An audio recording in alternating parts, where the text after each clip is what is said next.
We're up to Daf Nun Vav on the base on top, or right in the middle of the sugya. We were trying to explain where Rabbi Yehuda holds that you need two separate bases, one for the bowl of the blood of the bull, and one for the bowl of the blood of the what do you call it, the goat. And we tried to say because something might be confused, and we asked why didn't he just write it down. And we started having a discussion of whether he believes in things can be written down, can rely on it or not. And then we said, that maybe he does hold you can rely on it. But we're worried about the reason why he doesn't have over there a box, not because he doesn't hold it, right, but because he holds it in the box. If they put all the money of the kinei chayva, which means the chatas and the oila, we're scared that somebody will die, and he doesn't believe in breda that we can say we can fix it up later. And the problem is the money of the chatas can't be used, and it ruins everybody else's money as well at the same time. So we're starting to discuss now. You tell me if he doesn't hold the breda. And we try to bring a proof that he doesn't hold the breda from a case of a barrel of wine right before Shabbos, and you said you'll set it aside in Motzei Shabbos, whether we believe in retrospectivity or not. If you didn't, and we thought it's because of Ein Breda, the Gemara concludes it has nothing to do with Ein Breda. It has to do more with that he's concerned that the barrel won't be existing by the time Shabbos is over. So we're trying to prove from elsewhere that Rabbi Yehuda does not believe in Breda, and therefore that's the reason why the box, even though you might write on the box, the reason, not because he has a problem with writing, he has no problem with writing.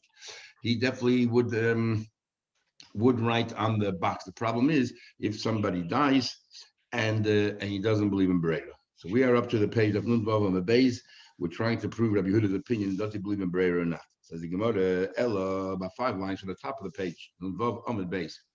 Ella midatoni ayoi. We actually learned it from what Ayah said. What did Ayah say? The Tanya, we had this in Erevin. The Tanya, Ayah learned that Yehuda. So what happens if you heard that a Talmud Chacham was coming to town and you wanted to go out and greet them on Shabbos? So you need to extend your tchum. So you're entitled to walk 2,000 amas. You can extend your tchum as much as you want, but maximum another 2,000 amas. And whenever you extend in one direction, you miss out on the other direction. But the problem is you don't know which direction this Chacham is coming from. Is he coming from the east? So you want your tchum in the east. You come from the west, you want from the west. And what happens are 2 Talmid Chacham coming, and you haven't made up your mind yet which one you want to go greet. So the Tanya learned, Ayah says, you can't put 2 Erevin down, one on the east side and one on the west side, and say, well, 2 Chacham are coming. I don't know which one it is. Tomorrow I'll wake up and I'll decide I want to hear a pulpul, or I'm in the mood of hearing a nice drasha. Why is that? Because when does the Eid take effect? We learned Bein Hashmashos. Remember, after Bein Hashmashos, if the food you put down is lost or eaten up, it doesn't matter. Everything happens in twilight out of Shabbos. And the problem is at that time you had no idea which one you wanted. So what are you going to do? Shabbos morning you're going to choose. And then you want to say, Brera, that if I chose the one on the east, all along that's the one I wanted. He doesn't believe in Brera. And the differ doesn't work.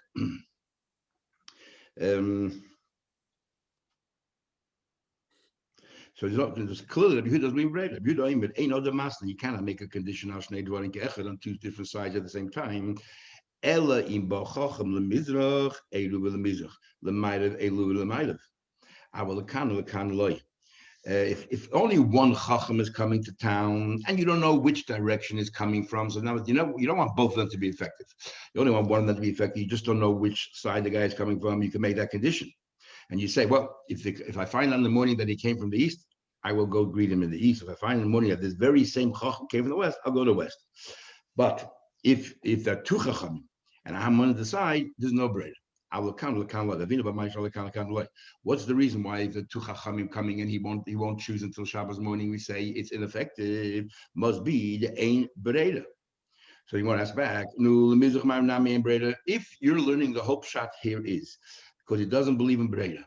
So 2 chacham are coming, and you don't make up your mind too much till Shabbos morning, and you want it to be retrospective. You don't believe in Breda, and if it's 1 chacham, why should it be any different? Let's say only 1 rabbi is coming into town. You don't know east or west, so you put it both places, and you only found that Shabbos morning. If you only found that Shabbos morning, if it's east or west, don't you have to use the rule of Breda in order to make it effective? So what's the difference? What's the difference? Says the Gemara, Rabbi Yechanan says, it's talking about a case. What happened was, no, was retrospectivity. We need became Ben Hashmash's, the Chacham was not near either place. So the Edu hasn't taken effect yet. And in Shabbos morning, you want to affect it in what happened, what happened 12 hours ago. You need the rules of Edu. Here's talking about the Chacham already came whenever he had to come, he's already within bounds. During Ben Hashmashas, he came in within bounds of the city, or within bounds of one of your Erevin. And the thing is, you just don't know. The Edu already did his job. When you put down the Edu, you said, well, the Chacham is coming to the side, I want it to be effective. It became effective because the Chacham was already there. It's not a question of doing something with Shabbos morning to make it happen Friday. It already happened. You just didn't know about it until Shabbos morning. So therefore, Rabbi Yehuda, but when two people are coming, it was, or even one person didn't come yet, or two people are coming, it doesn't take effect yet because they haven't come in until a little bit later into your thing there, and you want it to be effective with Lemafreya. That doesn't work. So we see that Yehuda does not believe in Breda. And because Rabbi Yehuda does not believe in Breda, therefore he says we don't want to have one box set aside for people who have an obligatory twin bird carbon. One is an oila and one is a chatas, because what happens if we find out that one of them died, the owner of the chatas died, ruins it for everybody else, and you can't toss away if you get the dollar and say, oh, that was the chatas all along, because it ain't Breda. It ain't Breda. Says Gemara, I don't understand. Now that you tell me that you ain't Breda, you explain to me the case of the birds, because there's no Breda. Also, Haksiva, Eastly, we also learned that he clearly holds Haksiva. You have all those shayfris, and one says tackling chadatin and tackling atikin. He writes on each one exactly what they are. He believes in writing. So what happened here with the blood? Is Yom Kippurim Nami Nava today? So why does he hold that Yom Kippur you only have one base? You should have two different bases. And you should have two different bases, and one you'll put down the blood of the parah, the other one you'll have the blood of the goat. And everybody's happy. The nicht of a lion, write on it, whatever it is. Says the Gemara, the Kohen Gadol because the Kohen Gadol is weak, cannot focus. He doesn't even think that he has to look in the words, and therefore mistakes can arise. And I'll prove it to you, because if you're not going to believe in the svar of Choshe the Kohen Gadol and you're arguing, let's write down, and therefore Rabbi Yehuda should agree to two, then what are you writing down for? Which one do you think has more blood in it? Of course, a bull has a lot more blood in it than a goat. So forget about writing. As soon as he looks into the bowl, right, will say, this bowl must be the bull. Look how much blood there is. This bowl must be the goat. Look how little blood there is. This is a lot of blood. This is a little blood. Novas. So how can we rely on that? Must be because the kohen is just not focused, not thinking. No, maybe writing is all right. The reason why he cannot discern it from looking at the quantity of blood, because maybe he didn't take all the blood from the bull. Obviously, the bull has a lot more blood. He took just a cupful, whatever it is, and he took a cupful of the other blood. Maybe the amounts of blood, the quantities are the same. So Gemara can't be, because didn't Rabbi Yehuda say Hashoichet tzarich sheyekabel as kol domei shel par, that if you shechted, you have to receive all the blood that comes out of the parsha. And it says that as kol dam hapar yishbrech al yisrael beich, all the blood you have to burn and throw down his beich. So therefore, if there's a lot of more blood, you would know right away. And we don't rely on that because the Kohen Gadol is confused. Does that mean all the blood of the whole animal, or it means all the blood from that first spritz? That first spritz. It's only the blood of the first spritz. The dam shanefesh yitzabah. Right. Are you going to tell me maybe we're worried about a case? The reason why the Yehuda says we're not worried, we don't say that we can right away tell from the quantity of blood. What happens? Maybe some of it poured out. If it poured out by mistake, it's not ma'akiv. So therefore, what happens in a case where it's poured out? So now they both look the same. The kohen has no identifying marks. That's why he doesn't rely on that. And so then my question goes back, you should rely on writing. So you tell me because you can't concentrate, but you have no proof that there's other ways of determining, because there are no other ways of determining. So yes, there is. The blood of a bull is far redder than the blood of a goat. And because the blood of a bull is far redder than the blood of a goat, you should recognize it straight away. Forget about writing things. You should recognize it straight away. Ella, the reason is Mishum. Because Mishtafich Minei. Mishum the Chulsha the Kohen Gadol. Lava, that thing about it. We know the blood of a bull is much stricter. Remember, we had a week ago, whatever it was, that there's different kinds of gold, and there's red gold, which is more expensive. And we said that red gold is like par. It's called dam par. It's called because it's red like the bull. because the bull must be a very, very strong red. Anyway, must be the Kohen Gadol was not concentrating on these little nuances, and he can't rely on that. You're not thinking about it. Therefore, instead of having two, with writing, if you only have one, it forces the Kohen Gadol to always be aware which blood he is dealing with. The Gemara actually said, "Who the Nachas Kamei Rava?" Somebody went to the Amid before Rava. We already had this a few weeks ago, but in the case of Rabba. Here, somebody went to the Amid again. Every time you go to the Amid, you go down. Because Makim Krasicha Hashem, which we had in more brachas, except there's a Hagos Maimonides over there in the Rambam who learns for some reason, everybody wonders where he gets it from, that the Amud with the Chazan davens is on the highest point in the shul. They raised the platform like the bimbas we have today, but they did that for the Amud, and he would be raised. Who the Noch is coming around before Omar, he said, this is what he said in davening. Yotze the Kohen Gadol went out. The Hinichai al Kain Shehi Nishabechel, and he placed the blood that he had of the bull on the second base in the Hechel, which is according to the Tanakama, right? If you know there's only one base, it must be Tanakama. Then he says, Notul Dama Par, Vihiniya Dama Soyer. The second time around, he first picked up the blood of the bull, and then he put down, he came out with the blood of the goat, put it down, and then he was going to go and sprinkle in the kodesh, in the hechel, in front of the curtain. So first, it says here, first he picked up the new one before he put down the old one. Now that's only according to Rabbi Yehuda, who said there was one base, and therefore you can't have both sitting on the base at the same time. So first he has to pick up the one sitting already on the base and put this one down, which follows Rabbi Yehuda. How could you daven like this and say one thing which follows the opinion of the Chachamim and one thing which follows the opinion of Yehuda? Amos says the Gemara, he says, say that he put down the blood of the goat first, and then he took the blood of the parka. We're following the view of the Tanakama. Says Gemara further, just before we continue. So that long traces, by the way, the traces of Masechta Yoma, as you know, most of Shas, we know the Baal Traces are either Rabbi Eliezer Matuch, Rabbi Shimon Meshantz, these are Talmidim Avri, and their school, and they wrote the traces down. And a few other Masechta, we have different people. Yuma, they believe, is written by Rama Rutenberg, because the style of traces are different, they're harder, and than the other Masechtas. So a few days ago, we had, when we said we engraved or we painted on the curtains the pictures of the Kruvim. So Taisus first has a discussion, are you allowed to have pictures inside your siddur of lions and other animals while you're davening? And he said no, but the problem is because it'll distract you from focusing on davening. And actually, based on that Taisus, there's a whole argument you're allowed to have pictures of lions on the Parechis of an Aron Kodesh as well. And Taisus has a whole discussion, is there a problem of having pictures and paintings? And basically what Taisus here says that two-dimensional are all right, three-dimensional not all right. In other words, if it's just a painting, it's not a pesel. A pesel is like sculpture. If it's just a painting, Taisus seems to be learning that it's all right. You're allowed to. Then he has a discussion whether you're allowed to have the face of a person and sculptures of animals, and even animal sculptures maybe you're allowed to, because only also things that like the shamoshim, like the sun and the moon and those things. And there's a question of whether it's two-dimensional, three-dimensional, and people. But because there was one or two opinions that sort of more of a when we learned there sounds like a bit more machmed.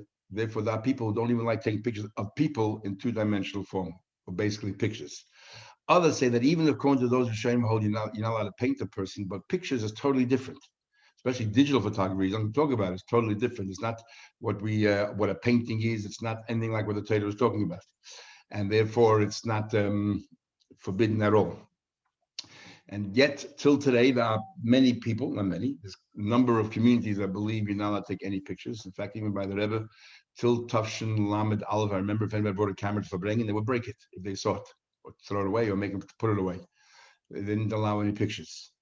And but on the other hand, you have the concept of there's an Indian to see your teacher.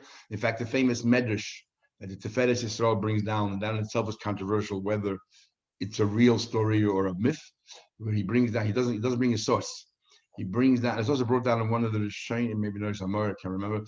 In the end of Kedushin, he brings a story where a king was very fascinated by Moshe Rabbeinu, and he sent one of his leading artists to go to the Midbar and make a portrait of Moshe Rabbeinu. And when he brought it back to the king killed him. Because he brought back a portrait of a person that looks wild, inhumane, uncouth. He said, there's no way this is Moshe Rabbeinu. He sent the second artist, even a more skilled artist, came back with the same picture, killed him as well. And then the king himself decided to go to the Midbar And when he came to the Midbar and he saw Moshe Rabbeinu, he saw that his art is captured exactly. So he went to Moshe Rabbeinu and said, "What's going on? How can you be the leader of Klal Yisrael? Well, look at you. Look at the artist drew." And Moshe Rabbeinu said that they are right. That's who I was. But I worked on myself and I became what I am today. So those artists captured. In fact, I remember that in the Rebbe's 75th birthday, so there were two Russian guys came and stayed with us Shabbos, and they gave the Rebbe a painting of himself. They brought it up by Fabrengen. I don't know if everybody remembers. They brought a beautiful portrait of the Rebbe, gave him as a present. And the Rebbe told him then, this is what the painter told me, the Rebbe told them there are a lot of painters out there, but you guys are able to capture the neshama or the soul of the person that you were painting. That's what a painter is. Anyway, so you see from that medrash from Tiferet Yisrael, if that medrash is true, which in itself is a controversy, that they were paintings, and Moshe Rabbeinu allowed them to make a painting of himself in the Midbar. I was reading this tshuva, and he writes, he's very upset about people with photography. I mean, his reason is he says he read that the Maria Sad, Yehuda Yala, lived about 150, 140 years ago, big Talmud Chacham. After he died, they took him and propped him up on the bench and took pictures of him because he never let them take pictures while he was alive. They took pictures of him after he passed away. And he says, and one of the poskim will say, that's why you should take pictures because the photographers come and they completely control and what's going on at the simcha, is going on at everything, and they have no rules. So that's really a side issue. Anyway, if anybody ever talks to you about painting a picture, you're allowed to. This is the taste of Daled, whether you're allowed to or not. One of the longest tastes in Shas. Okay, so that takes care of that. Let's continue the Gemara. Says the Gemara, Torah we learned. It says in the pasuk. So whatever the Aaron Kohen is mechaper, mechaper on the all the tomb of the Eden, all the sins of Chataisim. Remember we had last time we learned now that also Mishkan Shiloh, the base of English, same thing happens. What do you mean the what's it going to come tell you?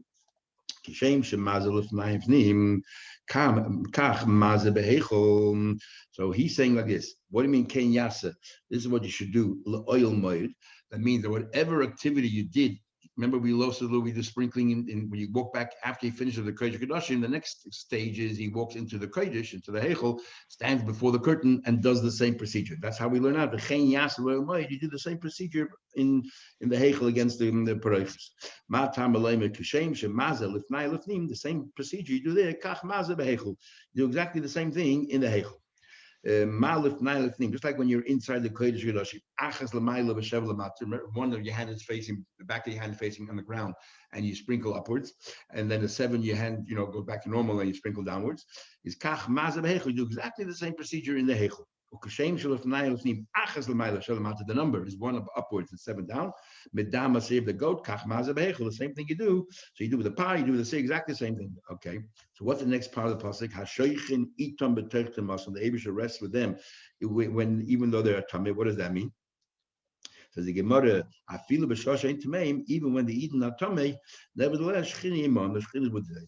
Amalei would look at Chanina. Duki once told approach of Chanin told him.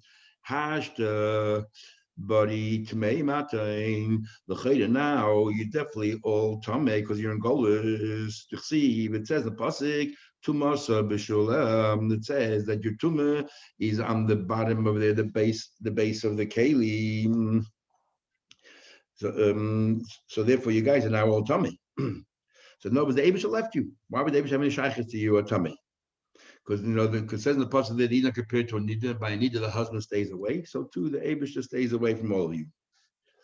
The good thing is Duka didn't mention last time. I remember he had this garsha that Chas Hashem Golus is like a divorce, much worse than just a nida. Even though El Gemara say it doesn't mean literally. But he didn't know that Gemara. So he just said, we're like a nida, and the Eibush discards us. Amalei, tochazim maksibahu. What are you talking about? It says in the pasuk, hashoichin itam bitter tumasam. The Eibush rests with them while they are tamei. Afilu bizman shein tamein, even while they are tamei. Shchina shrei b'nein. The Shchina is with them.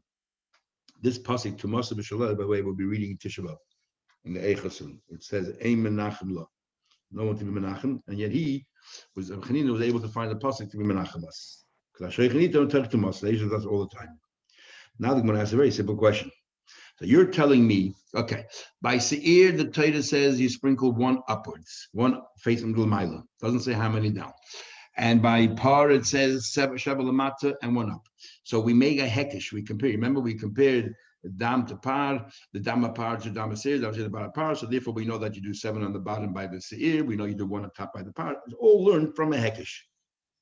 Right, so we learn from each other.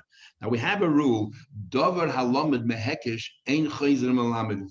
If the basis for this particular, if B, the rule by B is whatever it is, because you equate it to A, then B does not have the capacity now to teach regarding another matter, C, to teach you the same thing, because something you learn from hekesh, you cannot learn, you cannot reflect on others. So the more asks a question, and now what are we doing? After we've learned what happens inside the Kodesh HaKadoshim, and we learned inside the Kodesh HaKadoshim through a hekesh, the power of the Soyer. Now you can make another hekesh to tell you that just whatever you did in the Kodesh HaKadoshim, you're also doing the Heichel. But 2 of the activities out of the 4 we learned from a hekesh. How can you now say that the same thing is in the Heichel? I want that you go 1 up. You go 1 up by the par, because we learned that from a hekesh from Seir, and you do 7 down by the Seir. You learn that a hekesh or par, but you can't. Something you learn from a hekesh, you cannot teach. Again, via hekesh. So how can you learn that? Gemara. I don't understand. Since certain activities are the par and the seir, you learned by equating the par and seir to each other, and they all took place in the Kodesh HaKadoshim. How can you now go and teach it where, in the Heichel? How can you do that? So he says, hi. Says, I'll tell you why. This is different. The fact that you have to sprinkle upwards and sprinkle downwards by par and by soil says meferish the pasuk. The only thing we're learning from the hekesh is how many times should you go up by the par, we learn from seir, and how many times by the seir we learn from par. So it's only part of it we learn from hekesh, and part of it we learn because it's written there. Since it's a hekesh and the davar, since we're learning heimenu, part of the din written clearly by the Kodesh HaKadoshim, what you do by a seir, what you do by a par, and part of it is from hekesh. Then you could teach other things, and that's why in this case you could now say, okay, let's glean from here what we do in the Kodesh, because Sai Seir and Sai Par is written in the Torah, and Sai that you spray upwards and downwards written in the Torah. It's only a question of the number, how many, and therefore it's half hekesh, half written clear. That you can now learn to number C, to the Kodesh, what to do there. Therefore, and therefore, have a hekesh is not considered a full hekesh to say that you cannot teach other things. For example, when would have been a hekesh if, let's say, the Torah would not have told you at all what to do with the seir l'mayla? Nothing. And the only way you know that you even sprinkle l'mayla by the seir upwards is because you learn from par. So then that particular din is completely a hekesh. Then you couldn't say, okay, in Kodesh you do the same thing. But because we know that you sprinkle the blood upwards by seir, because the Torah said so. The question is only how many. So that's called a hekesh in part. Says the Gemara, this is machlekes, so this would only make sense according to the opinion that says agrees with what you just said. El hekesh is the one who says that even a half a din, whatever you learn from a hekesh, you cannot learn somewhere else. So the number, at least, you shouldn't be able to learn in the Kodesh to say how many. What are you going to say then? Says the Gemara, we are not learning here, 7 times here, 1 time here, we'll do the same thing in the Kodesh. That's what we're doing at all. The only thing we're learning the Hekesh is that whatever happens in the Kodesh Kodashim happens in the Kodesh. That's all we learn from there. So in the second Hekesh, we're not learning numbers. All we're learning is the same activity. So it's a different thing. We're learning Mekaymas, we're learning regions. Kodesh Kodashim carries over to the Kodesh as well. So therefore, it's not considered that when you're learning the Hekesh, you're learning here. It's not that at all.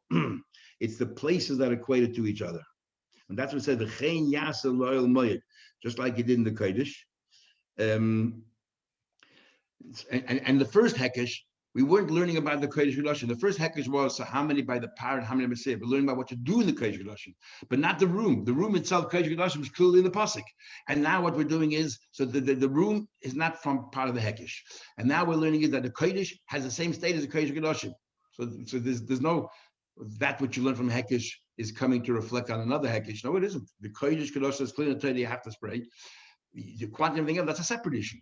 and now you tell me Kodesh is the same as Kedoshim. So that you can do. Says the Gemara, that's one answer.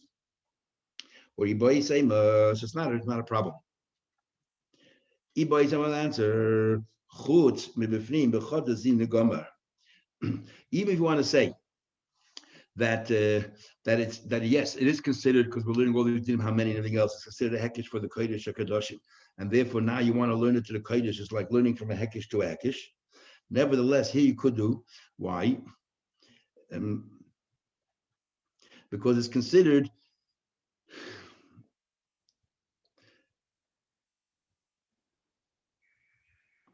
since we have to learn anyway, the fact that in Kodesh you have to do something, and you learn that from Kodesh or Kedoshim, we have to learn that thing anyway. Then whatever happens in Kodesh or Kedoshim happens in the Kodesh. When do we say that you want something in a Hekesh you cannot teach another Hekesh is if the last thing on the receiving end has its own dinim, and I know you want to add dinim because they're a Hekesh. But over here, there's nothing, we don't know what to do with the Kodesh. So therefore, when we say that we're linking the Kodesh to the Kedoshim, it's as if they're both the same thing. It's not two different dinim, they're both the same thing. And therefore, when you're learning a Hekesh, how many for the Dam, the Seir, and the Power, you're not learning about Kodesh Kedoshim. You're learning about what to do when you sprinkle the blood, wherever it is. Kedoshim, Kodesh, it's all one din. Because B'chlal, the Kodesh, we have no idea what to do. So it says a Chetas L'Oil Moed, what? So the Oil Moed, therefore, and the Kodesh Kedoshim are like one unit. And now, whatever you learned by the Kodesh Kedoshim automatically goes to the Kodesh. And therefore, it's not a problem. Okay, now starts a new Gemara here.